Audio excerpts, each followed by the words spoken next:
放假去邊好？幫你諗好節目啦！今年澳門有多個精彩活動等住大家，包括2025澳門國際光影節、繽紛聖誕新口岸等，一齊嚟睇下啦！嚟到澳門又點少得去大三巴呢？附近嘅關前街區可以話係文青集中地，有唔少文創小店、茶室同咖啡，沿路見到唔少創意壁畫，打卡一流啊！而家仲有幻彩夜關前活動，有期間限定嘅工作坊同市集。抬頭可以見到漫天嘅幻彩佈置，無論係日頭定夜晚嚟都好有 feel 啊！行完仲可以掃街食個招牌葡撻，又或者試下新鮮出爐嘅千層蛋撻，愛脆內香滑。澳門真係越夜越精彩啊！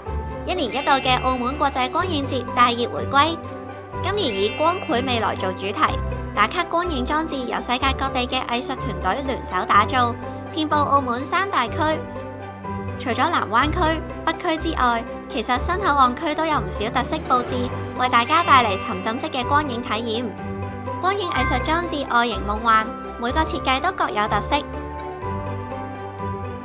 必去拍照亭影相留念，可以免費列印即場影嘅相啊！指定打卡位仲有 AR 影相互動體驗，好驚喜啊！現場有嘉年華攤位遊戲，啱晒一家大細一齊玩。打卡玩遊戲之餘，仲有多個美食亭、pop-up 咖啡店俾大家掃街依圖。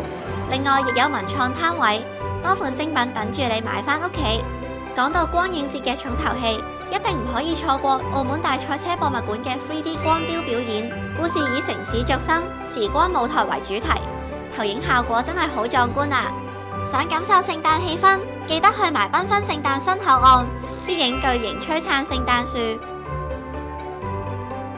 仲有聖誕燈飾，多個節日打卡位。